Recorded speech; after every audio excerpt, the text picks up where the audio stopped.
नशी ख़वातीन इस्लाम, अस्सलामु अलैकुम वरहमतुल्लाहि वबरकातुह।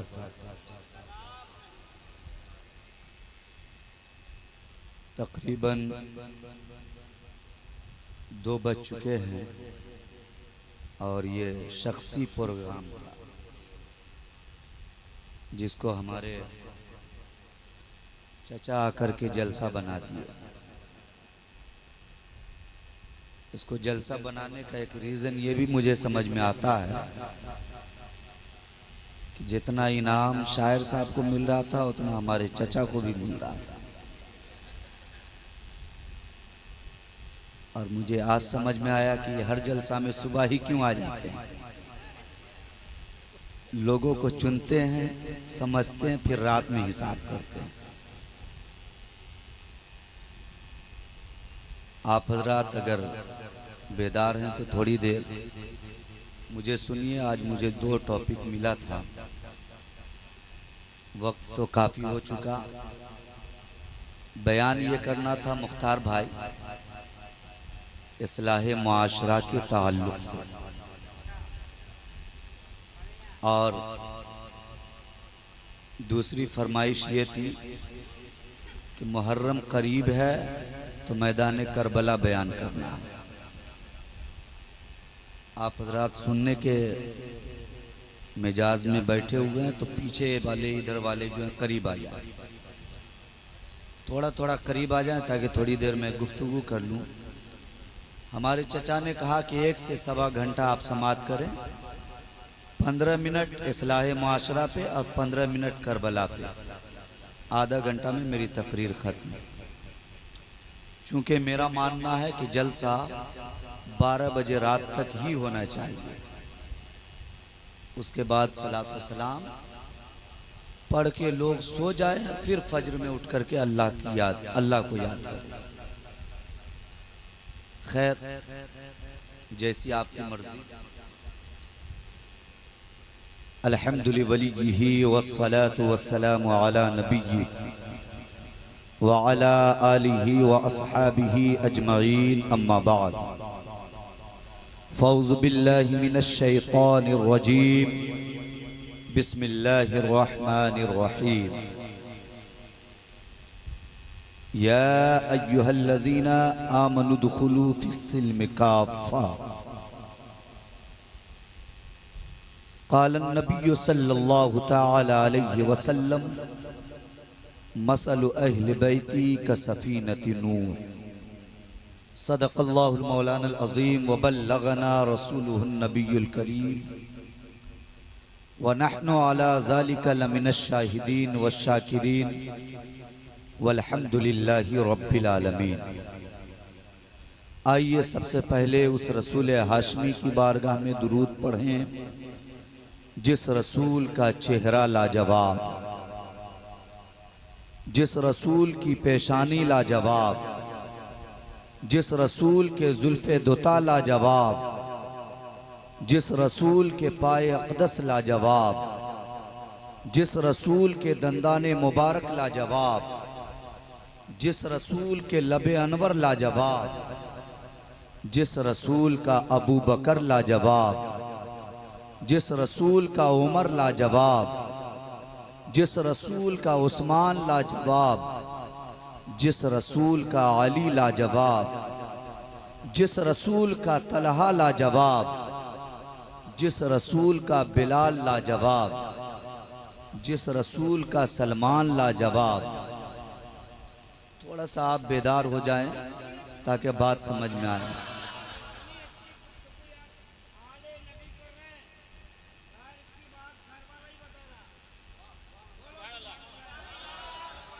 ये तो अफसोस की बात है, जब चचा बोले तब आप बोले। चचा तो आपको बुलवा ही रहे हैं कि कोई देने आए तो हमें भी देकर के जाए। अब चचा भी गायब हो गए। अच्छा, जल्दी आइए।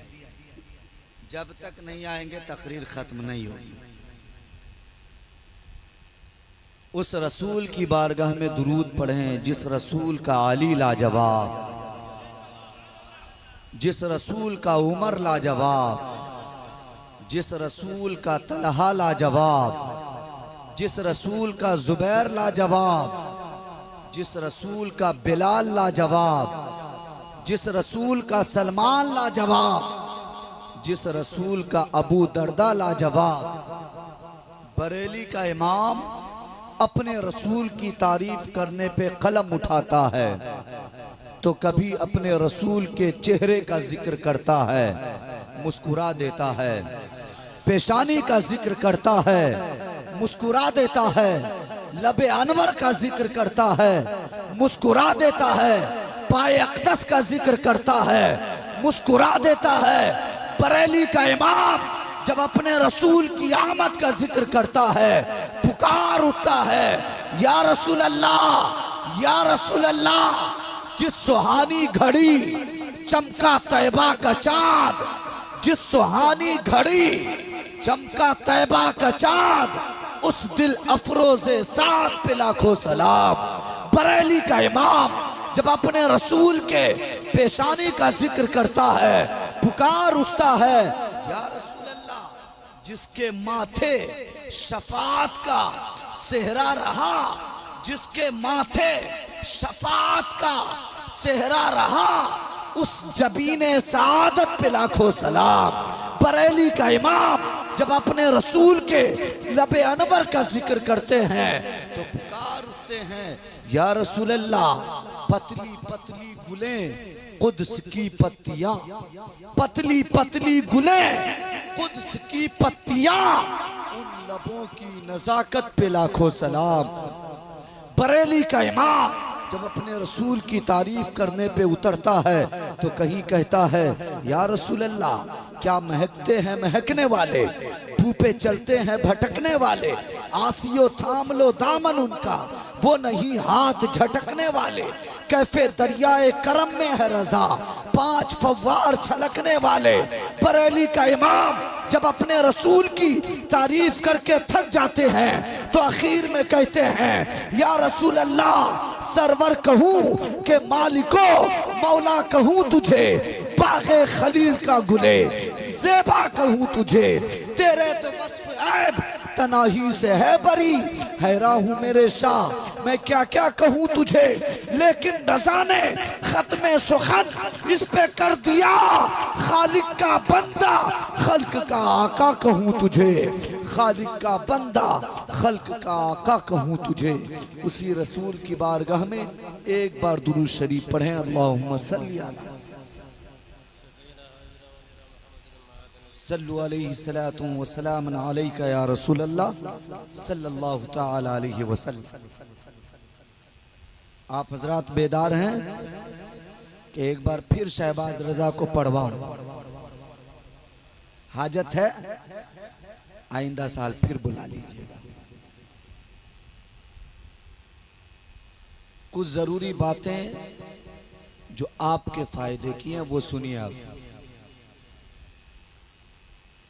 मुख्तार भाई इसको रिकॉर्ड करके कली से फौरन डालिए।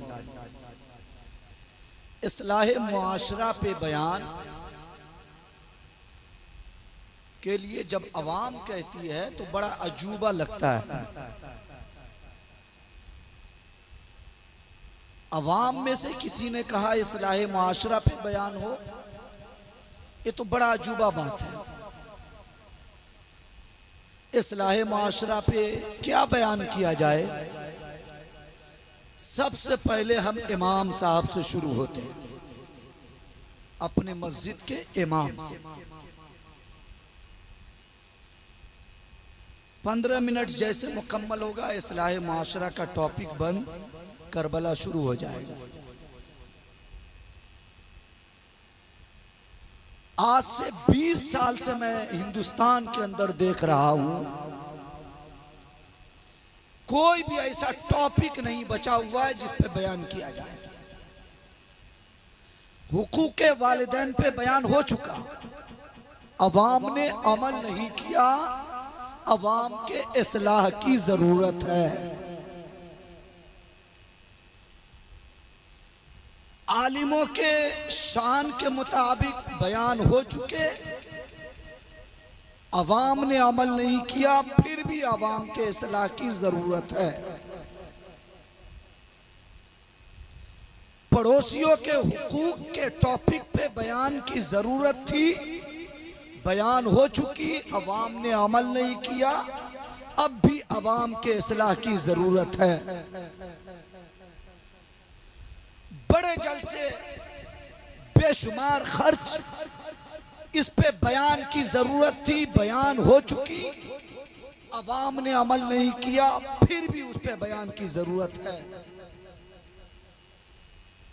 गरीब बच्चियों की शादी में गनी लोगों को मदद करने के टॉपिक पे बयान की जरूरत थी, बयान हुई, अवाम ने अमल नहीं किया, बयान की जरूरत है। जलसों में 40,000, 50,000, 60,000 वाले नातखा, मुकर्रिरीन और पीराने तरीक़त को जो डिमांड करके आते हैं, उसके खिलाफ बयान करने की ज़रूरत थी। बेशुमार बयान हुई, यूट्यूब खंगालिए, अवाम ने सुना, अमल नहीं किया, फिर उस पे बयान की ज़रूरत है। मस्जिद का इमाम जो 30 दिन 24 घंटा ड्यूटी दे, आपके वालिद के इंतकाल पे जनाजा पढ़ाए, कब्र पे फातिहा करे, आपके घर में दुआ करे, अगर आप बीमार पड़े तो पढ़ करके दम करे, इज्तिमाई दुआ का एहतमाम करे, फजर की नमाज पढ़े, जोहर की नमाज में आपको बुलाए, असर मगरिब इशा में हाजिर रहे, फिर भी आपने इमाम को महीने का 10,000 दिया, 8,000 दिया, 60,000, 7,000 दिया, इस पे बयान की जरूरत थी, बयान हुई, आपने अमल नहीं किया, फिर बयान की जरूरत है। तारीख उठाएं हिंदुस्तान की, हर शख्स ये कहता है मुसलमान परेशान है। थोड़ा सा साउंड बढ़ा दो। हर शख्स ये कहता है मुसलमान मारा जाता है, मुसलमान काटा जाता है, मुसलमानों पे जुल्म सितम हो रहे हैं। आखिर इसका रास्ता क्या है? आखिर इससे बचने का तरीका क्या है? बचने के लिए कोई रास्ता है तो बताएं। हमारे मुफ्ती साहब से पूछे, इमाम साहब से पूछे, आलिम साहब से पूछे, नकीब साहब से पूछे, शायर साहब से पूछे, सब ये कहेंगे नादानो सुनो सुनो, हिंदुस्तान में जो तुम्हारी जगहसाई है, हिंदुस्तान में जो तुम पे जुल्म सितम हो रहे हैं, हिंदुस्तान में जो तुमको मारा काटा जाता है, सब ये कहते नजर आएंगे, ऐ लोगों सुनो सुनो, अल्लाह के नेक बंदे हो, सबसे पहले इत्तेहाद के दामन को थाम लो। जब आपस में भाई भाई बन जाओगे तो दुनिया तुम्हें आंख उठाकर देखने के लिए तैयार है। हाफिज मिल्लत का कौल है ना, इत्तेहाद जिंदगी है, इख्तिलाफ मौत है। आपस में मिलकर रहेंगे, उसी को जिंदगी कहा जाता है। और इंतशार के साथ जिंदगी गुजारेंगे तो ये कोई जिंदगी नहीं। मुफ्ती साहब से पूछिए, ऐसे लोगों को चलता फिरता लाश कहा जाता है। इसलिए हमें सबसे पहले इत्तेहाद के दामन को थामना है। मस्जिद का इमाम 24 घंटा ड्यूटी देता है, महीने में एक भी छुट्टी इमाम की है? बोलिए, जुमा के दिन, संडे के दिन, कोई मंडे आता है क्या इमाम के लिए? कोई ट्यूसडे, वेडनेसडे, फ्राइडे, कुछ नहीं। ये तमाम छुट्टियां सिर्फ आपके लिए हैं, इमाम के लिए कोई छुट्टी नहीं। आप बीमार पड़े, इमाम साहब को 2 बजे रात में कॉल करें, इमाम साहब को आना है, दम करना है। अगर इमाम साहब नहीं आए तो सुबह में उनको बोरिया बिस्तर बांधना भी है। गलत है? आखिर आप जा कहां रहे हैं, किधर भाग रहे हैं। सुबह में आप इमाम साहब को फोन करें, फजर के बाद मेरे वालिद के कब्र पे दुआ करने चलना है। इमाम ही एक ऐसा इंसान होता है जो आपकी बात का इनकार नहीं करता, आपके बात को रद्द नहीं करता, आपके बात को काटता नहीं है। इमाम 24 घंटा ड्यूटी करे। मेरी बात को गौर से सुनिएगा, कल मैं मिलूं ना मिलूं, हो सकता है कल मेरी रूह कब्ज हो जाए, आपकी रूह कब्ज हो जाए।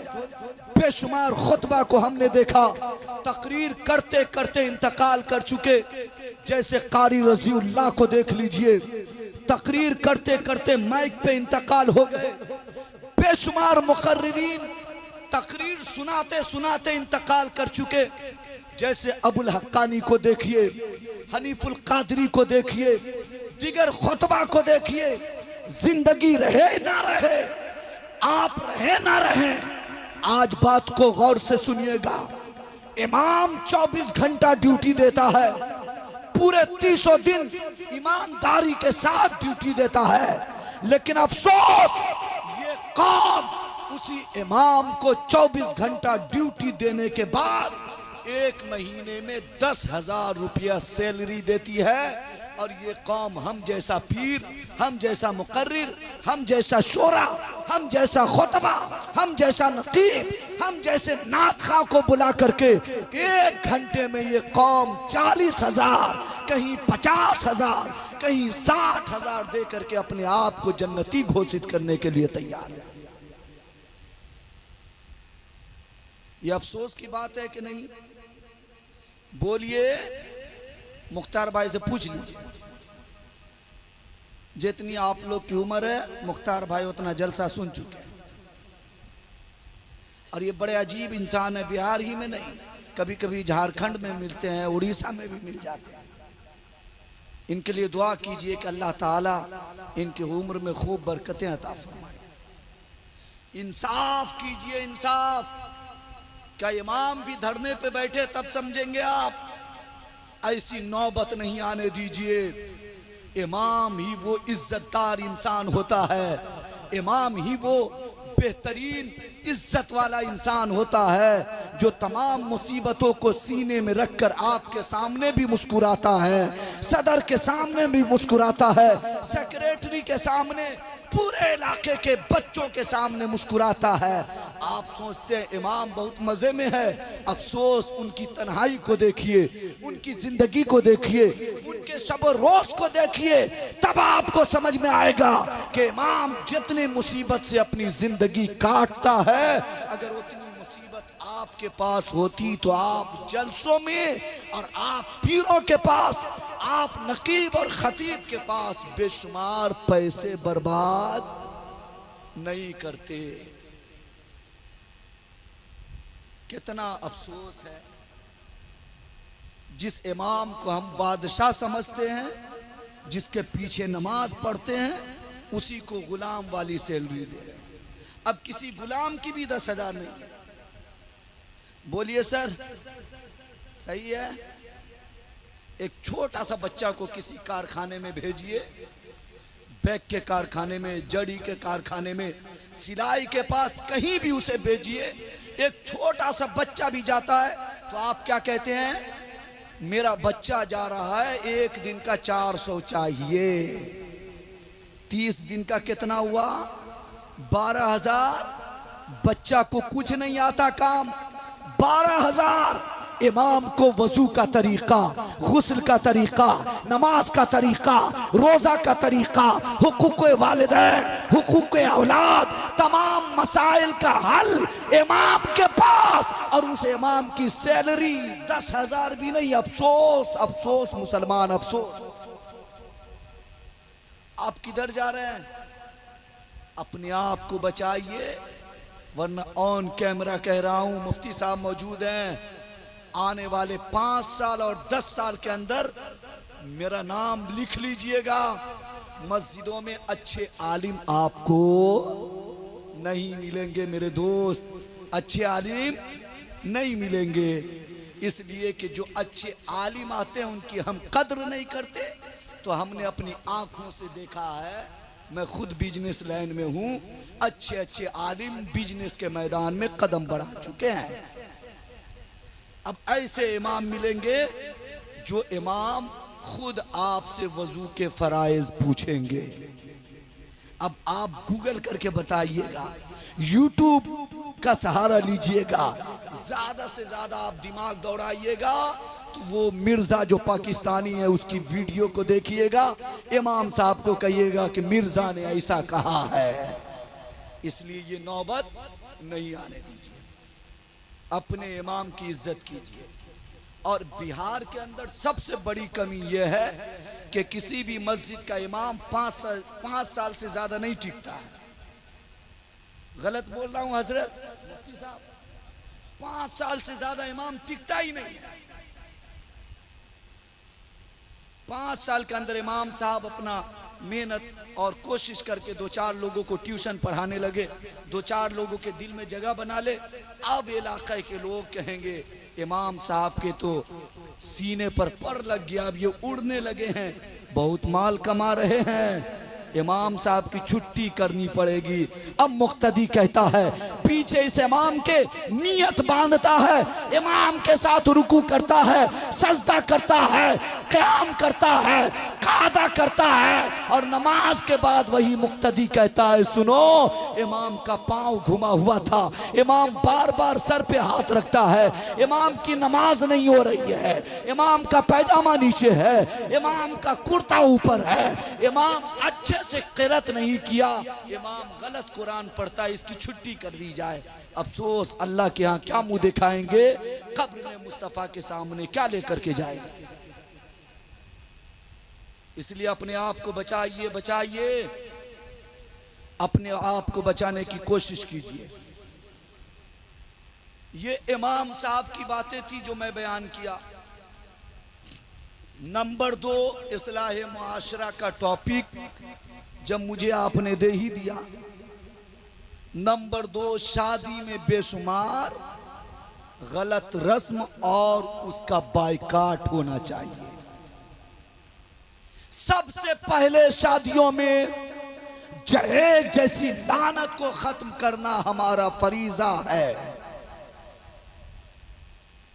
आज बेशुमार गरीब की बेटियां रातों में जब पूरी दुनिया सो जाती है तो गरीब की बेटियां सिसकियां लेती हैं और कहती हैं, परवरदिगार आलम फिर से कोई उमर भेज दे, फिर से कोई उस्मान भेज दे, फिर से कोई अबू बकर भेज दे, फिर से कोई अली भेज दे, फिर से कोई सलाहुद्दीन अय्यूबी भेज दे जो मुझे मेरा हक दिलवा सके। आज शादियों को महंगी किसने किया? हमने किया। शादी क्या है? ये शादी सुन्नते रसूल है, ये शादी जन्नती चीज है। इस शादी को आप दुनिया में ला करके बेशुमार रस्म व रिवाज को इसमें इंक्लूड करके इतनी महंगी आपने क्यों कर दिया? उसके बाद इस शादी में जो सवाब का काम है, गुनाह को आपने इकट्ठा करने का सामान पैदा क्यों किया? सबसे पहले जहेज लेना देना दोनों, जोर से बोलिए, फिर भी लेते हैं। अल्लाह का शुक्र है हमने नहीं लिया है। अभी हमारे मौलाना आफ्ताब साहब ने कहा ना कि शादी को सस्ती कीजिए। शादी कैसे सस्ती हो? मेरे पास 2 चीज़ है उसको सस्ती करने का, दोनों चीज़ मैं बता रहा हूं। शादी को सस्ती करने के लिए सबसे पहले जहेज का बायकाट होना चाहिए। एक साहब को हमने अपने कान से सुना कहते हुए, बिहार के अंदर लड़की वाले ने जब बात मुकम्मल के लिए हाजिरी दी उनके घर, सारी बात मुकम्मल हो गई, लड़की पसंद आ गई, सब पसंद आ गया। लड़की वालों ने कहा कि आपका कोई मांग भी है क्या?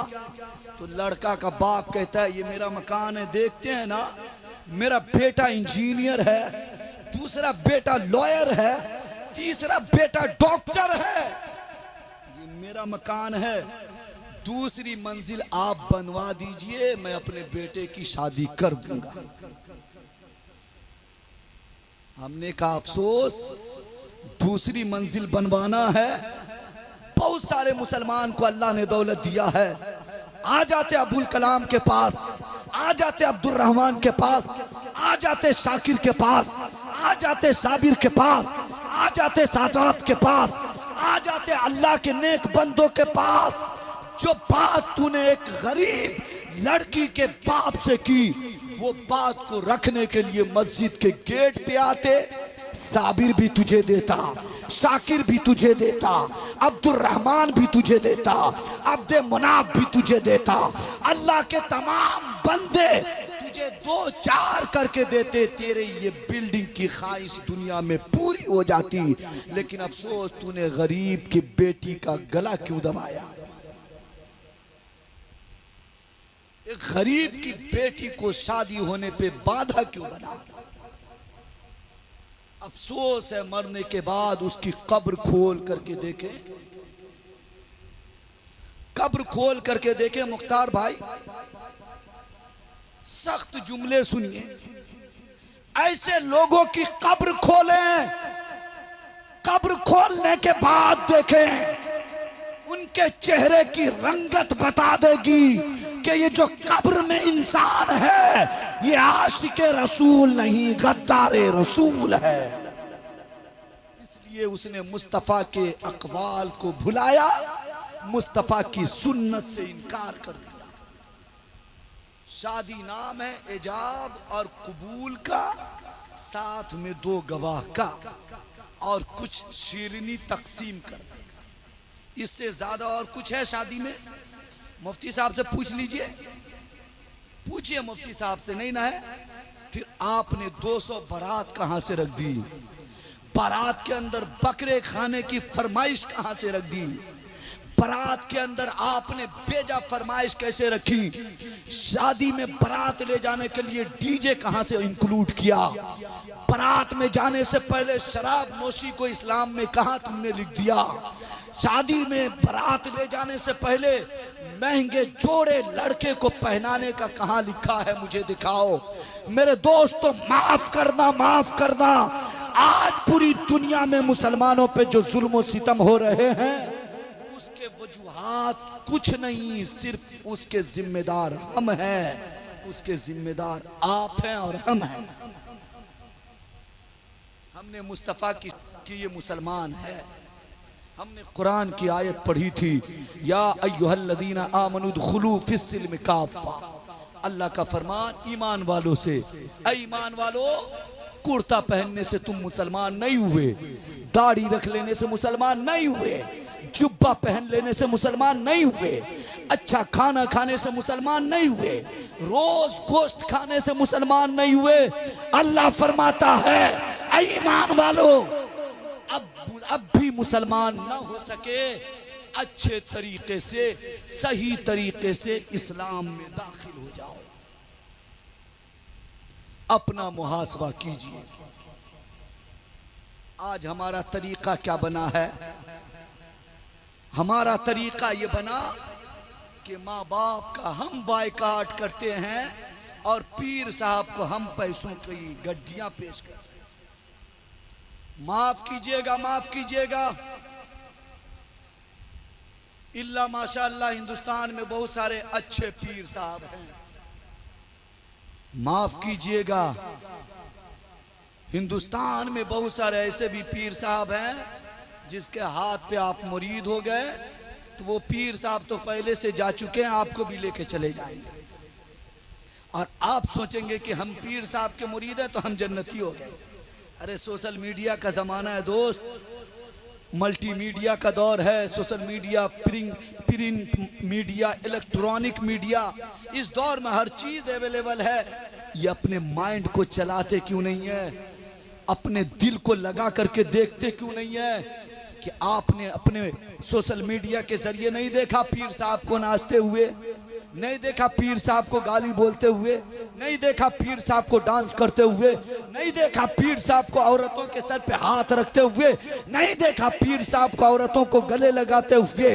माफ कीजिएगा, जो अच्छे पीर हैं वो हमारे सरों के ताज हैं, और जो दीन का खून करते हैं वो उसे हम अपने जूतों से भी ठुकराने के लिए तैयार नहीं। आज इस कौम की हालत ये बनी कि अपने माँ बाप को छोड़कर ये कौम पीर के पीछे भाग रही है। और ये कौम को पता नहीं कैसे कौन पिला दिया कि पीर ही में जन्नत है।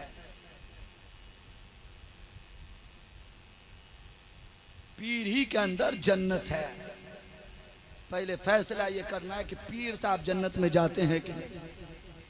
जब वो जाएंगे तब तो आपको ले जाएंगे। बेचारे बहुत सारे पीर साहब ऐसे हैं जो खुद मुरीद के दुआ के मोहताज।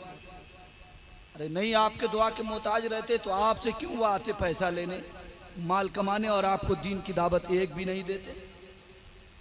ऐसे पीरों से बचिए, ऐसे पीरों से बचिए। ये कौम की हालत ये है, इस कौम के माँ बाप बुढ़ापे में बीमारी के वजह से अपने बिस्तर पे करवटें लेते हैं, उसे दवा का इंतजाम ये कौम नहीं करती, और ये कौम पीर साहब की खिदमत करती है पैसों के नोटों की गड्डियों से। माँ बाप नाराज, पीर साहब राजी। मुख्तार भाई, माँ बाप नाराज, पीर साहब राजी। पीर साहब कह दिए जन्नती, अब ये मुरीद भी सोचता हम जन्नती। माफ कीजिएगा, मुस्तफ़ा की हदीस है, आमना का लाल कहता है, अब्दुल्ला का बेटा कहता है, मेरा रसूल कहता है। ऐ लोगों सुनो सुनो, अगर तेरे माँ बाप तुझसे नाराज हैं तो तू दुनिया के किसी मज़ार पे जाने की बात छोड़ दे। आमना के लाल का कौल है, अगर माँ बाप नाराज हैं तो खाने काबा चले जाओ, खाने काबा चले जाओ। खाने काबा में जाकर के गिलाफे काबा के अंदर अपने आप को लपेट लो। बात समझ में आ रही है? पीछे तक बात जा रही है ना मेरी? खाने काबा चले जाओ। अगर माँ बाप नाराज हैं, खाने काबा में जाकर गिलाफे काबा में लिपट जाओ, लिपट कर रो रो कर दुआ करो, तब भी अल्लाह तेरी दुआ कबूल नहीं फरमाएगा जब तक तेरे माँ बाप तुझसे राजी ना हो जाएंगे। आप क्या समझते हैं जन्नत बाजारों में मिलती है? जन्नत चाय के होटलों पे मिलती है? जन्नत पान के टपरी पे मिलती है? जन्नत इतनी आसान चीज नहीं।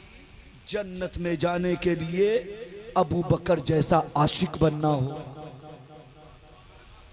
फारूक आजम जैसा इश्क पैदा करना होगा, उस्मान गनी जैसा जज्बा पैदा करना होगा, मौला अली जैसा कुव्वत पैदा करना होगा, फारूक आजम जैसी ताकत और हिम्मत पैदा करनी होगी, तब कहीं जाकर के आप जन्नती बन सकते हैं।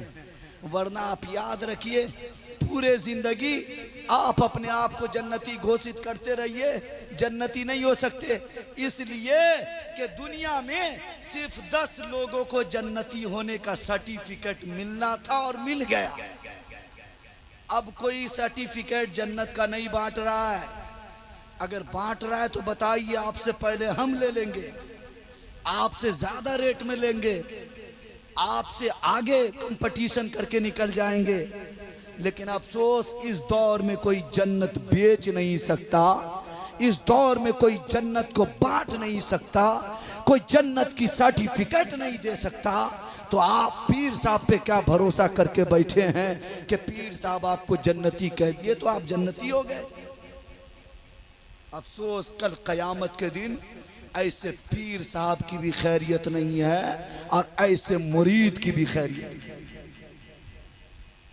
बात मेरी समझ में आ रही है? और सुनिए, अब बैठ गए तो सुनिए।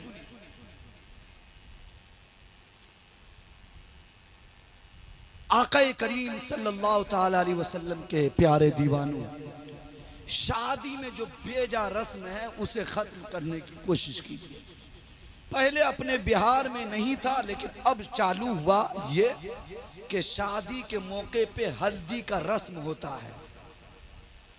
बात मेरी गौर से सुनिए, मेरी माँ और बहनें भी सुने, और आप जिम्मेदार हैं। अगर अपने घर की औरतों को आपने नहीं समझाया, तो आपने मना नहीं किया, तो क़यामत के दिन अल्लाह के यहाँ आपको भी जवाब देना है। वहाँ न कोई दलाल आपको बचा सकता है, न कोई गांव का प्रधान आपको बचा सकता है, न वहाँ पे कोई लफाजी या कटिंग मार के आप निकल सकते हैं। अभी आखिर में मैं आपको एक बात बताऊंगा, आपके दिमाग में, आपके आंखों में जो नींद है वो नींदें उड़ जाएंगी। आप जी कहाँ रहे हैं, सोच क्या रहे हैं, बात को समझने की कोशिश कीजिए। शादी के मौके से ये कौम में शादी को महंगा करने के लिए हल्दी का रस्म रिवाज पकड़ा। उसके लिए पूरा पिंडाल पीला लगाया जाता है। जितनी औरतें होती हैं वो सब बेपर्दा पीला ड्रेस में, तमाम नौजवान लड़के पीला ड्रेस में, और जिसकी शादी होती है वो बच्चा या बच्ची भी पीला ड्रेस में।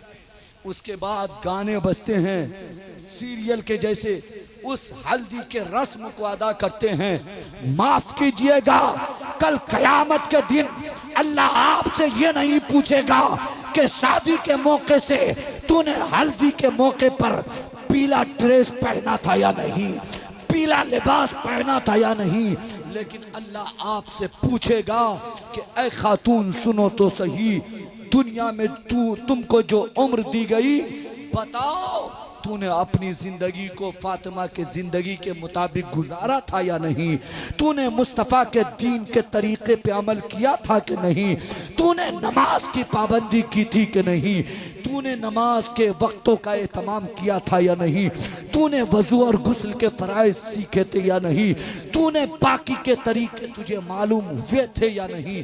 अल्लाह आपसे ये नहीं पूछेगा कि शादी में गलत रस्म को रिवाज चढ़ाया या नहीं, बल्कि ये पूछेगा दीन के मसाइल को सीखा या नहीं। आप कर क्या रहे हैं? शादी में न हल्दी है न मेहंदी है, बात काफ़ी लंबी हो जाएगी।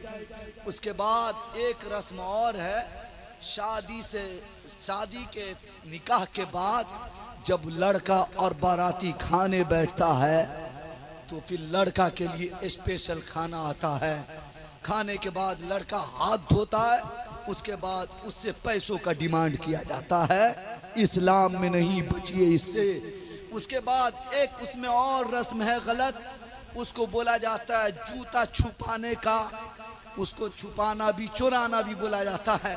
अफसोस इस कौम के अक्ल पे पर्दा पड़ गई, ये कौम उसे चोर भी कहती है और चुराने वाले को इनाम भी दे देती है। आपकी अक्ल कहाँ जा रही है? जो करना चाहिए वो आपने नहीं किया, जो नहीं करना चाहिए वो आपने किया। करना ये चाहिए था कि गरीब बच्चियां ढूंढे, अपने बेटों का रिश्ता भेजे, उसके बाद मामूली खर्चे पर मस्जिद में दोनों ग्रुप पहुंच करके निकाह कर ले। अल्लाह भी खुश, उसका रसूल भी खुश, अल्लाह की भी रहमत, उसके फरिश्तों की भी रहमत आप पर बरसती रहती। आप कर क्या रहे हैं और जा किधर रहे हैं? हमें करना ये था कि इलाके में जो बेजा पैसा बर्बाद होता है उस पैसे को इकट्ठा करके एक स्कूल बनाया जाए। आप ईमानदारी पे बताइए, इस इलाके में कोई ऐसा स्कूल है जहां आपकी बेटी पर्दे की हालत में जाकर के तालीम हासिल करे? बोलिए बोलिए बोलिए। नहीं है तो फिर आपके पास है क्या? अच्छा ये बताइए, आपके पास कोई ऐसा फंड है जिस फंड के जरिए आप किसी गरीब बच्ची की शादी में मदद करते हो? है? नहीं है।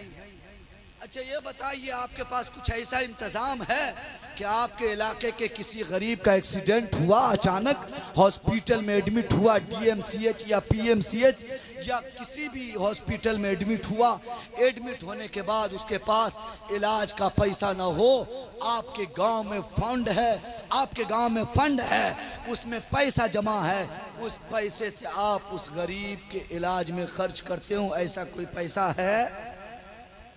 बोलिए। फिर भी कहिएगा पीर साहब जिंदाबाद। तो पीर साहब के पास तो बंगला भी है, पीर साहब के पास तो फॉर्चूनर भी है, पीर साहब के पास तो ऑडी भी है, पीर साहब के पास तो मर्सिडीज है, पीर साहब के पास तो ऐश की जिंदगी है। आपके पास क्या है? आपकी बच्ची किसी गैर के स्कूल में जाती है तो कभी उससे जय श्री राम का नारा लगवाया जाता है, कभी आपके बच्ची से हिजाब उतरवाया जाता है, कभी आपकी बच्चियों को मुस्लिम बोल करके स्कूल से आउट किया जाता है। आप किधर जा रहे हैं? क्या आप मुंह दिखाने के काबिल बचे? आप कर क्या रहे हैं अभी हिंदुस्तान के अंदर? हम लोग रोज हिंदुस्तान में घूमते हैं, हालात अच्छे नहीं है। परसों मैं आप ही के इलाके में केशवपुर में था और कल मैं था बोकारो स्टील सिटी झारखंड में। आज आपकी मोहब्बत में मैं यहाँ, मैं अपना सफ़र नहीं गिनाता हूँ और मेरे अंदर कोई खूबी नहीं। मुझे मुख्तार भाई काफ़ी दिन से जानते, पूछिए मेरे अंदर क्वालिटी है ही नहीं, कुछ भी खूबी नहीं, लेकिन अल्लाह रब्बुल इज़्ज़त का ये फैज़ान और आपकी दुआएं, अल्लाह का करम और आपकी दुआएं बुजुर्गों का फैज़ान है जो हम आपके दरमियान आकर के अपनी कुछ बातें रखने की कोशिश करते हैं। हिंदुस्तान के हालात अच्छे नहीं हैं। अपना स्कूल बनाइए, जलसों को बंद कीजिए 5 साल के लिए। एक जलसा में 2 लाख खर्च करते हैं, 5 साल में 10 लाख इकट्ठा होगा। 10 लाख से आप एक स्कूल तामीर कीजिए और उसमें ड्रेस रखिए, हिजाब, पर्दा, और फिर अपने बच्चियों को उस स्कूल में हिजाब के साथ भेजिए। दुनिया की कोई ताकत आपकी बेटी के पर्दे को नहीं हटा सकती है। गलत है? हम कर क्या रहे हैं? जलसों के नाम पे पैसा बेशुमार खर्च कर रहे हैं और खतीब साहब को बुला रहे हैं फ्लाइट से 60,000, 70,000, 80,000। आप कहाँ जा रहे हैं मेरे दोस्त? जो तकरीर बाहर से आकर के हम करेंगे वही तकरीर आपका इमाम भी करता है, वही तकरीर इलाके का मुफ्ती भी करता है, वही तकरीर इलाके के उलमा भी करते हैं।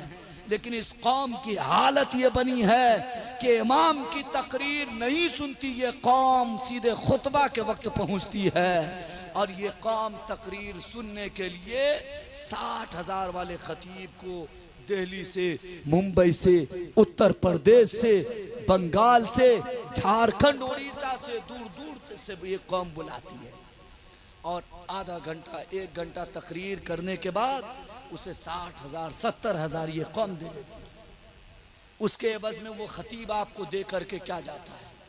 दावे के साथ कहता हूं, पूरे हिंदुस्तान के अंदर घूमता हूं, कोई भी एक इंसान भी कलाई नहीं पकड़ सकता कि सैयद इमामुद्दीन हाशमी को बुलाया था, उसने 10,000 डिमांड किया है, 20,000 किया, 25,000 किया, 50,000 किया।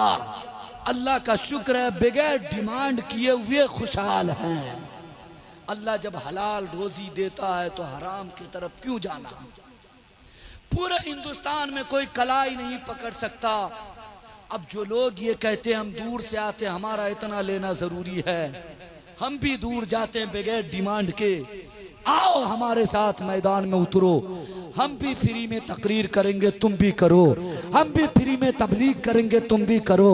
अगर तुम्हारे अंदर दीन का दर्द है, तुम्हारे अंदर अगर कौम के तई तुम्हारे अंदर दर्द है, तो आओ तुम भी फ्री में खिदमत करो, हम भी फ्री में खिदमत करते हैं।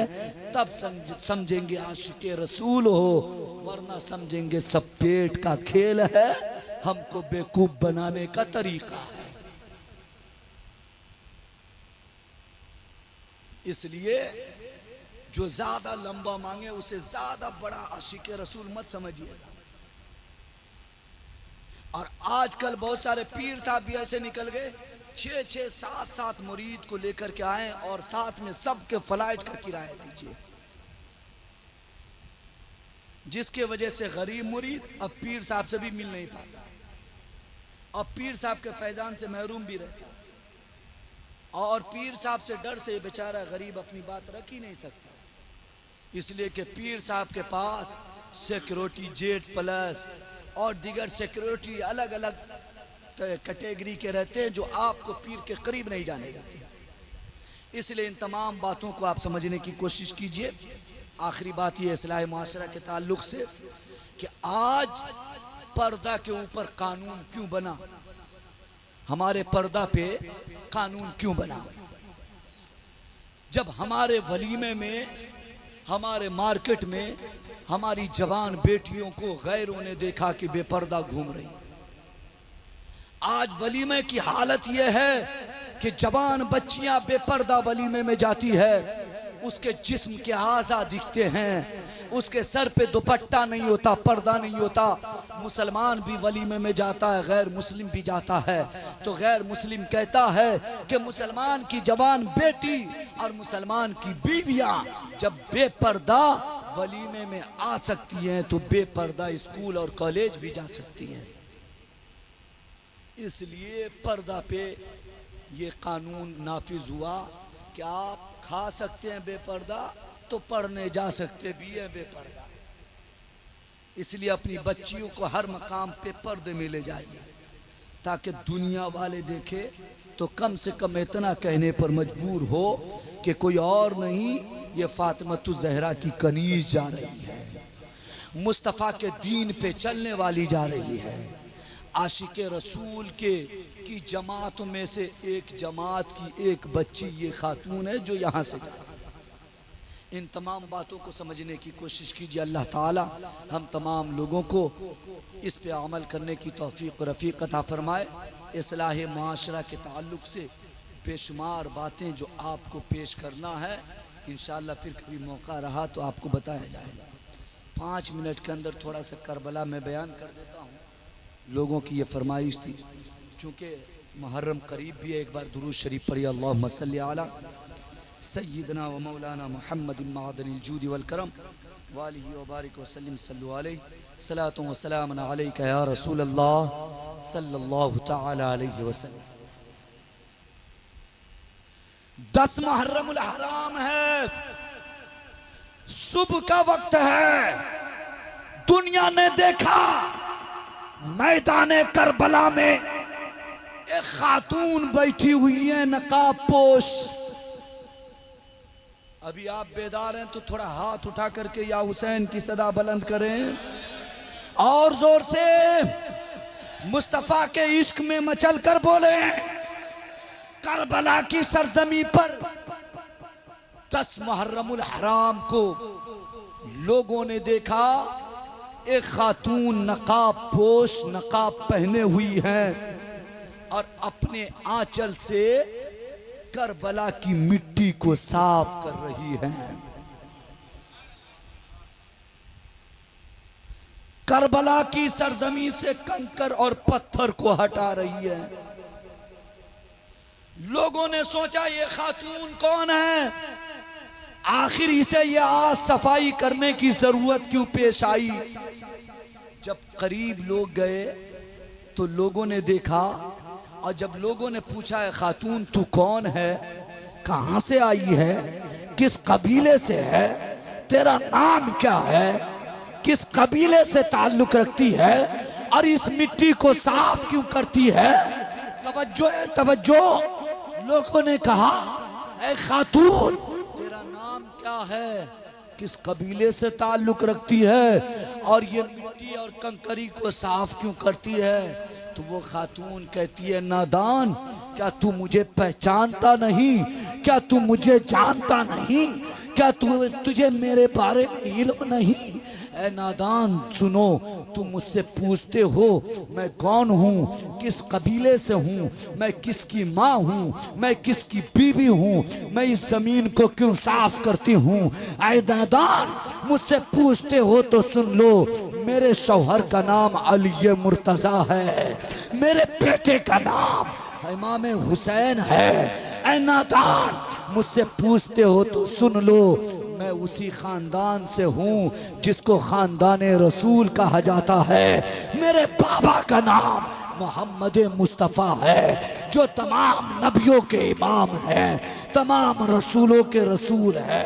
ऐ नादान मुझसे पूछता है तो सुन, मैं आज करबला के अंदर इस कंकर को इसलिए साफ कर रही हूँ ताकि आज इसी करबला की सरजमी पर मेरे बेटे हुसैन को लेटाया जाएगा। मेरे बेटे हुसैन को इसी सरजमी पर आज लेटाया जाएगा। वो हुसैन जिसे नाना सीने से लगाया करते थे, जोर से जोर से जोर से, अरे वो हुसैन जिसे मुस्तफा कांधे पे बिठाया करते थे, वो हुसैन जिसे मुस्तफा चूमा करते थे, वो हुसैन जिसे मुस्तफा सूंघा करते थे, वो हुसैन जिसे मुस्तफा प्यार किया करते थे, वो हुसैन जिसे मुस्तफ़ा अपने कांधे पे बिठाकर मदीना के गलियों में घुमाया करते थे, वो हुसैन जिसे मुस्तफ़ा मदीना के गली वालों को कहते थे ये मेरा नवासा है हुसैन। उस हुसैन को फातिमा ज़हरा ने कहा, आज के दिन इसी ज़मीन पे उसी हुसैन को, जिस हुसैन को मुस्तफ़ा चूमते भी थे सूंघते भी थे। लोगों ने कहा या रसूल अल्लाह, ये हुसैन आपका नवासा है ना, आप नवासा को चूमते हैं, नवासा से मोहब्बत करते हैं तो चूमते हैं। आज जो दुनिया नवासा से मोहब्बत करती है चूमती है, ये किसी और की नहीं, मेरे रसूल की सुन्नत है। लोगों ने कहा या रसूल अल्लाह, आप नवासा को चूमते हैं, बात समझ में आती है कि आपके बेटी का बेटा है, अली का लाल है, आपका नाती है, लेकिन एक बात समझ में नहीं आती कि आप हुसैन को सूंघते क्यों हैं। जोर से जोर से जोर से, हुसैन को सूंघते क्यों हैं। मुस्तफ़ा ने फरमाया, नादान मुझसे पूछते हो तो सुनो, हुसैन को मैं इसलिए चूमता हूँ चूंकि हुसैन मेरा नवासा है, और हुसैन को मैं इसलिए सूंघता हूँ, हुसैन को मैं इसलिए सूंघता हूँ कि हुसैन के जिस्म से, हुसैन के बदन से मुझे दुनिया की नहीं जन्नत की खुशबू आती है। मैं जन्नत की खुशबू हुसैन के जिस्म से महसूस कर रहा हूँ। फातिमा ज़हरा ने कहा, नादान इसी सरजमी पर मेरे बेटे हुसैन को आज लिटाया जाएगा और उसे शहीद किया जाएगा। मैं पत्थर को इसलिए हटा रही हूँ कि मेरा उस बेटा को जब ज़मीन पे लिटाया जाए तो जिस बेटा को मुस्तफ़ा सीने से चिमटाते थे, उस बेटे को जब ज़मीन पे लिटाया जाए, उसके जिस्म में जब कंकरी चुभेंगी तो मुझे तो तकलीफ होगी ही, मुझसे ज़्यादा उसके नाना मुस्तफ़ा को तकलीफ होगी, उससे ज़्यादा उसके नाना मुस्तफ़ा को तकलीफ और दिक्कत महसूस होगी। इसलिए मैं कंकरी को हटा रही हूँ। बिलाखिर तफसील में नहीं जाना चाहता, एक एक करके सब ने जामे शहादत नोश कर लिया। अब बारी आई शेर खुदा के शेर की, अब बारी आई फातिमा के जिगर के टुकड़े की, अब बारी आई मुस्तफ़ा के नूरे नजर की, अब बारी आई उसकी जिस पे अहले मक्का बल्कि अहले अरब नाज करता था। अब बारी आई शहीदों के इमाम की, अब बारी आई शोहदा के सरदार की, अब बारी आई फातिमा के बेटे की, अब बारी आई हजरत हसन के भाई की, अब बारी आई हजरत इमाम हुसैन की। इमाम हुसैन जब मैदान में जाने लगे तो अपनी बहन को आखिरी सलाम पेश किया। छोटी सी बेटी थी जिसका नाम सैयदा सकीना, 4 साल की उम्र है सकीना की। छोटी सी बेटी 4 साल की, वो लम्हा कितना अजीब होगा जब 4 साल की बेटी खड़ी रही होगी और उसके सामने उसके बाप को शहीद कर दिया जाएगा। वो वक्त कितना अजूबा होगा, वो वक्त कितना अफसोस वाला होगा कि बेटी 4 साल की खड़ी रहे, उसके सामने पूरे कुंबे को शहीद कर दिया जाए। इमाम हुसैन जाने लगे मैदान करबला, बहन को सलाम पेश किया। बिलाखिर बेटी वहां थी, बीमार ज़ैनुल आबिदीन थे, इमाम हुसैन के कदमों में गिर गए। कहने लगे सुनिए, जब तक बीमार ज़ैनुल आबिदीन जिंदा है तब तक आपको करबला की सरजमी पे जंग के लिए जाने की जरूरत नहीं है। आप इजाजत दे दे, जुल्फ़िकार हैदरी दे दे, ताकि आपका ये बेटा उस जुल्फ़िकार हैदरी से ये पूरे यजीदियों के छक्के छुड़ाने के लिए काफी हो जाएगा। आका हुसैन ने कहा था, बीमार ज़ैनुल आबिदीन से तुम अभी खैमे में रहो, तेरी जरूरत अभी बहुत जगह पेश आएगी। हजरत बीमार ज़ैनुल आबिदीन आंखों से अश्क जारी है। हजरत इमाम हुसैन ने सलाम मोहब्बत पेश किया, कदम आगे बढ़ाए।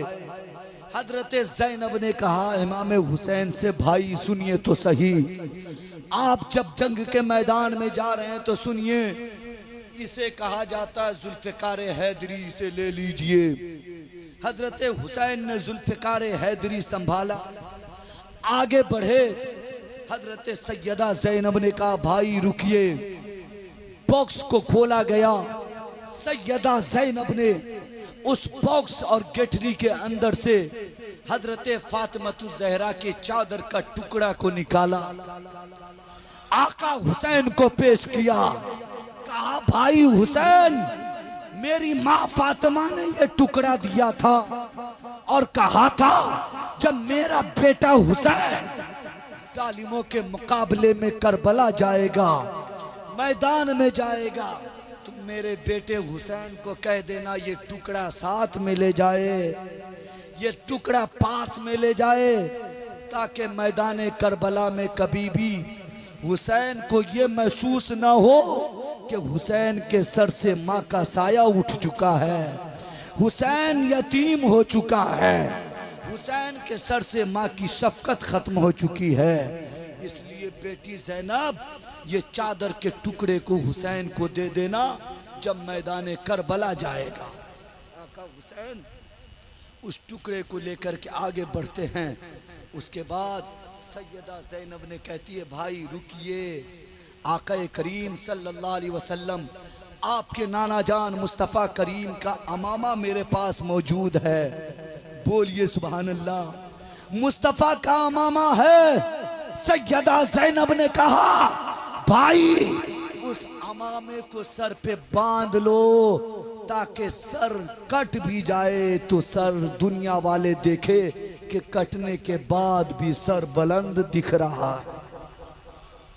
हजरत हुसैन आगे बढ़े, मैदान करबला पहुंचे, जालिमों से मुकाबला किया, जिस तरफ इशारा करते बढ़ जाते, जालिमों के छक्के छुड़ाते, बेशुमार लोगों को जहन्नम रसीद किया। बिलाखिर हुसैन की तलवार चल रही थी, किसी की ताकत से रुक नहीं रही थी। हुसैन की तलवार चल रही है, लोगों के लाशों के अंबार लग रहे हैं, जालिमों के कत्ले आम हो रहे हैं। हुसैन की लाश रुकने के लिए नहीं थी। फिर आखिर में मस्जिद के मेहराब से मुअज्जिन ने अजान की सदा बुलंद की। आका हुसैन की तलवार रुक गई। आका हुसैन ने कहा, जालिमों, मुझे कत्ल करना है, कर देना, पहले रब के बारगाह में सजदा तो कर लेने दो। जालिमों ने मौका चाहा, मौका दिया, हुसैन सजदे में गए। जालिमों ने आप पे वार किया, आका हुसैन को शहीद कर दिया। मेरे दोस्तों, मुस्तफ़ा के गुलशन का ये फूल हमेशा के लिए मुरझा गया। रात की तारीकी थी, 2 मिनट में मेरी बात खत्म। रात की तारीकी थी, पूरे मैदान करबला में खून ही खून नजर आ रहा था। लाशों के अंबार लगे हुए थे। जो लोग मुस्तफ़ा के घर वालों के हाथ पांव चूमते थे, वो आका करीम के घर वालों की लाशों को उठाने के लिए तैयार नहीं है।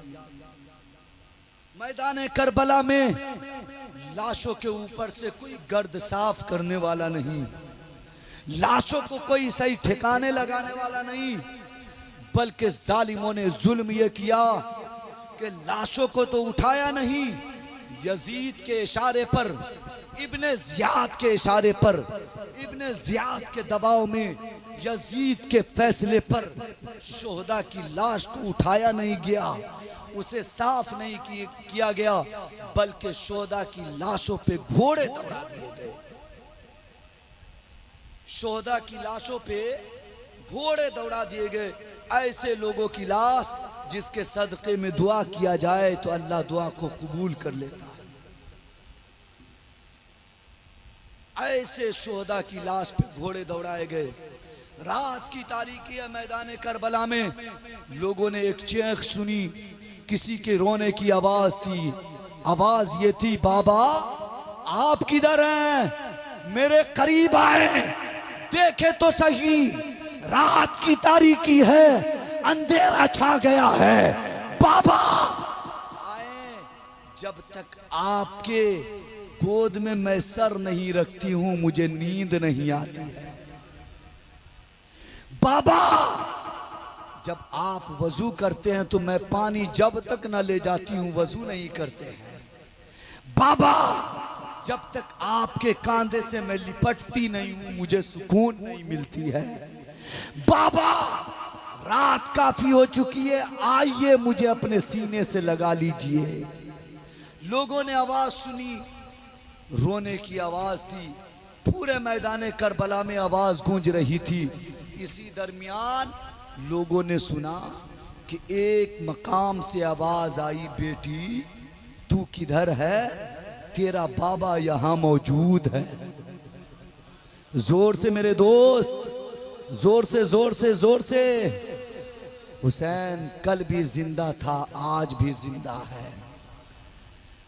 आवाज आई, बेटा तू किधर तलाशती है, तेरे बाबा यहां मौजूद है।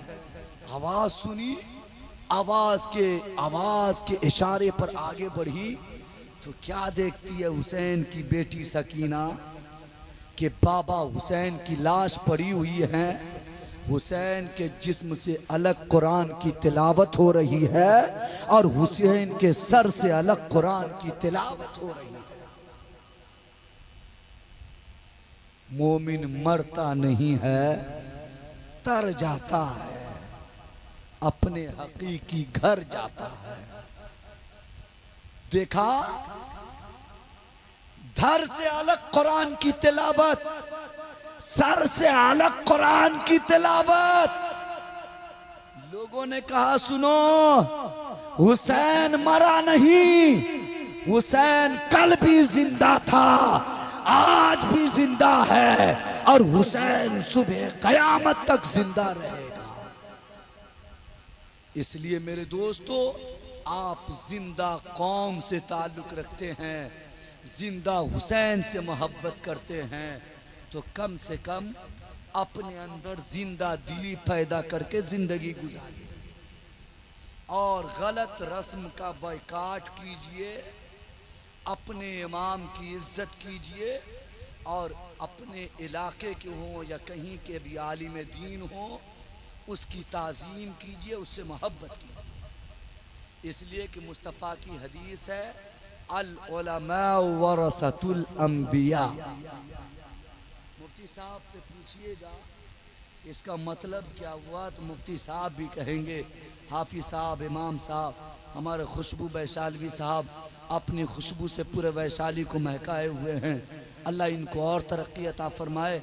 सब ये कहेंगे इसका मतलब ये होता है कि उलमा की जो टीम है वो नबियों के वारिसीन हैं। जिसने आलिम की इज्जत की गोया कि उसने नबी की इज्जत की, और जिसने आलिम की नाकदरी की, आलिम को जलील किया, आलिम की बेइज्जती की, गोया कि उसने अपने नबी की बेइज्जती की। कैसे मुसलमान हैं आलिम की बेइज्जती करते हैं। सच्चे मुसलमान बनो, फिर दुनिया तुझे हिला नहीं सकती, मेरा दावा है। जब तमाम लोग इंतकाल कर जाएंगे और सब लोग को पुलसिरात के करीब ले जाया जाएगा, तो अल्लाह का आपसे 5 सवाल होगा। कितना? जल्दी जल्दी बोलिए ताकि 2 मिनट में अपनी बात मुकम्मल कर दूं। कितना? 5 सवाल। मुख्तार भाई नोट कीजिए। 5 सवाल होंगे। कितना? 5 सवाल। पूरी दुनिया के लोग जब इंतकाल कर जाएंगे, पुलसिरात के करीब जाएंगे, अल्लाह रब्बुल इज्जत फरिश्तों से कहेगा, फरिश्तों इन्हें रोको, इनको हमने औलाद दिया, माल दिया, बेशुमार दौलतें दी, 60 साल 80 साल की जिंदगी दी, इससे आज मुझे 5 सवाल करना है। कितना? 5 सवाल। हदीस शरीफ में आया है कि जब अल्लाह फरिश्तों से कहेगा इन्हें रोको, इससे मुझे आज कुछ सवाल करना है, तो इंसान की हालत ऐसी होगी कि इंसान एक कदम बढ़ भी नहीं सकता। क्या मुफ्ती साहब? इंसान एक कदम बढ़ा भी नहीं सकता है। ये दुनिया का कोर्ट कचहरी नहीं है कि लॉयर को घूस दे दो, काम नहीं बने तो सुबह में जज के बंगले पे पहुंच करके दौलत फेंको, अपने फेवर में फैसला ले लो। अल्लाह की अदालत ऐसी होगी कि आपके जिस्म के आज़ा गवाही देंगे। अल्लाह फरिश्तों से कहेगा इन्हें रोको, इनसे मुझे कितना सवाल करना है? 5 कितना? 5 सवाल। पहला सवाल अल्लाह आपसे करेगा, पूछने वाला खुदा, जवाब देने वाला बंदा। वो खुदा की शान और बंदे की क्या औकात। अल्लाह पूछेगा, ऐ मेरे बंदे ये बताओ तूने अपनी जिंदगी कहां गुजारी है? क्या जवाब देंगे? डीजे बजाने में, नाच कूद करने में, शादी के मौके से जहेज मांगने में, गरीब के जमीन को हड़पने में, पड़ोसियों के हुकूक को मारने में, यतीम के गले को दबाने में, किसी भी मजलूम के साथ जुल्म करने में, इमाम पे जुल्म करके भगाने में, अल्लाह को आपको जर्रा जर्रा का जवाब देना होगा। अल्लाह आपसे पूछेगा तूने अपनी जिंदगी कहाँ गुजारी, जो 60 साल 80 साल 90 साल की जिंदगी मिली, कहाँ गुजारी? क्या जवाब दीजिएगा? हमारी मस्जिदें खाली, मस्जिद का मुसल्ला आपके सजदे के इंतजार में। कल क़यामत के दिन ये मस्जिद भी खड़ी होकर के गवाही देगी, मौला ये लोग 2 करोड़ की मस्जिद बनाया था, सजदा ही नहीं किया था। अब क्या करेंगे? उस वक्त मस्जिद भी आपके खिलाफ गवाही देगी। इसलिए कल से ही नमाजी बनिए, नमाजी।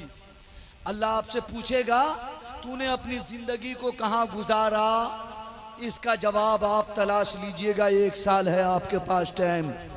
साल आइंदा कोई भी आलिम दीन आए या खतीब आए, उसे फिर से ये टॉपिक दे दीजिएगा कि इस पे बयान हो। पहला सवाल, तूने अपनी जिंदगी कहाँ गुजारी? हजरत को शायद मैं अशरफिया में देखा हूं। तूने अपनी जिंदगी कहाँ गुजारी? आपके पास क्या जवाब रहेंगे? शराब नोशी में, जुआ खेलने में, ब्याज पे पैसा बांटने में, वसूलने में, लोन पे भेजा पैसा लेने में, गरीबों के हक मारने में, गरीबों की जमीन को दबा करके अपने खिलाफ लिखवाने में। यही जवाब है ना? इसके अलावा और कोई जवाब है? आज मुसलमानों की हालत इतनी है इसलिए मारा जा रहा है। मुसलमान आज इतना ही काम कर रहा है। इसके अलावा काम नहीं कर रहा मुसलमान, इल्ला माशाअल्लाह कुछ लोग बहुत अच्छे हैं, लगभग 10% अच्छे हैं, बाकी 90% मुसलमानों की हालत यही है। हमारे इलाके को हो या आपके इलाके को। पहला सवाल, तूने अपनी जिंदगी कहां गुजारी? दूसरा सवाल, तूने अपनी जवानी कहां गुजारी? आज जवानी के आलम में मां को धक्का मार करके 10 फीट दूर फेंकते हैं, बाप को कहते हैं तेरी क्या औकात मेरे सामने, मैं इंजीनियर डॉक्टर बन करके लॉयर बन करके मैं तो लाखों रुपया छापता हूं, तू बुढ़ा इंसान, ज़ईफ इंसान, तुझे बोलना तक ना आता, तुझे चलना तक ना आता, तुझे समझना तक ना आता, तेरी क्या औकात। कल क़यामत के दिन इसी जवानी के बारे में अल्लाह आपसे पूछेगा, आप कदम भी आगे नहीं बढ़ा सकते बगैर जवाब दिए। बात समझ रहे हैं? आज जवानी की रंगीनियों में खो करके आप पूरे पूरे दिन अपने वक्त को सोशल मीडिया पे बर्बाद करते हैं, उसके बाद दीगर गलत रस्म पे गलत चीज़ों पे बर्बाद कर रहे हैं। अल्लाह के यहाँ आपको जवाब देना होगा। और ये हमारा 10 साल 15 साल 18 साल 20 साल 25 साल 30 साल का नौजवान अपनी उम्र को, इस जवानी को फ्री फायर पबजी के नाम पे बर्बाद कर रहा है। अल्लाह के यहाँ आपसे पूछा जाएगा तो आप वहाँ यही कहिएगा, हम फ्री फायर खेल करके अपनी ज़िंदगी को बर्बाद किया, हम पबजी खेल करके अपनी जवानी बर्बाद की। माफ करो, बाज आ जाओ, अल्लाह से डरो। अब भी सूरज पूरब से निकलता है, तौबा का दरवाजा खुला हुआ है। अब भी तौबा करो, अल्लाह के दीन में दाखिल हो जाओ। अल्लाह आपका इतना बड़ा मेहरबान है, आपके पिछले तमाम गुनाहों को माफ फरमा कर आपको अल्लाह रब्बुल इज़्ज़त बिल्कुल क्लीन बना देगा। अल्लाह आपको पाको साफ बना देगा। इसलिए अब भी वक्त है, तौबा कीजिए, तौबा। और हमारी जवान बच्चियां स्कूल के नाम पर, कॉलेज के नाम पर, यूनिवर्सिटी के नाम पर, कोचिंग के नाम पर, कंप्यूटर क्लास के नाम पर जो बच्चियां जा रही हैं, जाने के बाद गैर मुस्लिमों के साथ अफेयर में आकर के इस्लाम के नाम को, इस्लाम के दीन को जो बदनाम कर रही हैं, याद रखिए कल कयामत के दिन अल्लाह रब्बुल इज़्ज़त को, वो हमारे घर की बच्चियों को भी इसका जवाब देना होगा। 2 चीज हो गई। तीसरी बात सुनिए, तीसरी बात सुनिए, तीसरी बात आपसे, तीसरा सवाल ये होगा, तूने माल कहां से जमा किया? क्या बोलिए बोलिए बोलिए, माल कहां से जमा किया? माल कहां से इकट्ठा किया? 1 नंबर वाला था या 2 नंबर वाला? ब्लैक मनी था या वाइट मनी? गला दबा करके लाया या रिक्शा चला करके मेहनत करके, कुदाली चला करके मेहनत करके इकट्ठा किया? तीसरा सवाल अल्लाह करेगा, तूने माल कहां से इकट्ठा किया? चौथा सवाल अल्लाह आपसे करेगा कि तूने माल कहां खर्च किया? क्या तूने माल कहां खर्च किया? ऐसा तो नहीं है कि 2 नंबर का माल ला करके मस्जिद में डोनेट कर दिया ताकि मस्जिद का सदर मुझे बना दिया जाए। आज हिंदुस्तान में बहुत लोग ऐसे बने हुए हैं। जब ऐसे लोग मस्जिद के सदर बनेंगे तो मस्जिद के इमाम पे हमेशा जुल्म होता रहेगा। मस्जिद के इमाम के साथ इंसाफी नहीं होगी। अल्लाह पूछेगा, चौथा सवाल, माल कहां खर्च किया? अगर आप 1 नंबर माल कमा रहे हैं तो यकीनन मस्जिद में डोनेट कीजिए, मदरसे में दीजिए और दीगर जगहों पे दीजिए, जल्द से जुलूस में खर्च कीजिए, मज़ारात की तामीर में दीजिए, गरीबों की शादी में इमदाद कीजिए, किसी गरीब बीमार पे खर्च कीजिए, ये तमाम चीज़ें कीजिए। लेकिन 2 नंबर तरीके से माल जमा कर रहे हैं तो माफ़ कीजिएगा, किसी भी नेक काम में आप उसे देने की कोशिश मत कीजिए। अल्लाह आपसे पूछेगा माल कहाँ से जमा किया और माल कहां खर्च किया? आखिरी सवाल, 5वां सवाल, अल्लाह रब्बुल इज़्ज़त फरमाएगा कि तूने इल्म कितना हासिल किया, उस पे अमल कितना किया? क्या इल्म कितना हासिल किया उस पे अमल कितना किया। अब इस सवाल में आलिम साहब भी फंस जाएंगे, इमाम साहब भी फंस जाएंगे, पीर साहब भी फंस जाएंगे, मुरीद साहब भी फंस जाएंगे, खतीब साहब भी फंस जाएंगे, सैयद साहब भी फंस जाएंगे, दिगर लोग। अच्छा, जितने साहब हैं, डॉक्टर साहब, इंजीनियर साहब, वकील साहब, यहाँ तक कि IAS, IPS, ये तमाम के तमाम लोग ये पांचवें सवाल में फंसेंगे। वो लोग जो अल्लाह के दीन को सही तरीके समझ करके उसके मुताबिक अमल नहीं किया। जो अच्छे आलिम होंगे वो तो बचेंगे, अच्छे इमाम होंगे वो बच जाएंगे, अच्छे मुफ्ती होंगे बच जाएंगे, अच्छे पीर होंगे बच जाएंगे, अच्छे मुरीद होंगे बच जाएंगे, अच्छे डॉक्टर होंगे बच जाएंगे, अच्छे ईमानदार इंजीनियर होंगे बच जाएंगे, अच्छे लॉयर होंगे बच जाएंगे। जो अच्छे लोग होंगे, समझदार, इंसाफ वाले, वो बच जाएंगे, और जो इंसाफ ही नहीं करता होगा वो फंस जाएंगे। अल्लाह पूछेगा इल्म कितना हासिल किया और उस पर अमल कितना किया। आलिम बना, आलिम बनने के बाद कहीं ऐसा तो नहीं था कि एटीट्यूड में आ गया, तकब्बुर और घमंड में आकर के इस कदर रोब रखा इलाके में कि कोई गरीब तुम्हारे करीब डर से ना जाकर के कोई मसला ना पूछ सका। ऐसा तो नहीं है। डॉक्टर बना, कोई पेट में दर्द लेकर के गया तो तू उसके हार्ट का ऑपरेशन तो नहीं कर दिया। 5 रुपए के इलाज को तूने 5000 तो नहीं बना दिया। इंजीनियर को अल्लाह पूछेगा, ऐसा तो नहीं है कि रिश्वत लेकर के तू नक्शा को बदल दिया। रिश्वत लेकर के 2 रुपए की सड़क को तूने 10 रुपए का सड़क घोषित करके पास करके दलाल को पैसा खिलवाया।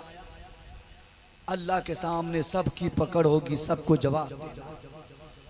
पीर साहब से सवाल होगा कि पीर बना था अल्लाह रब्बुल इज्जत के दिए हुए इल्म की बदौलत, अल्लाह की इज्जत की बदौलत।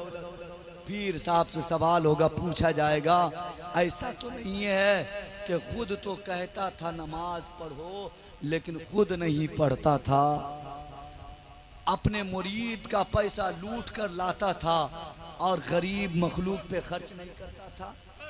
ये 5 सवाल होंगे। अल्लाह ताला हम तमाम लोगों को मुस्तफ़ा के दीन पे सख्ती से अमल की तौफीक रफ़ीक अता फरमाए।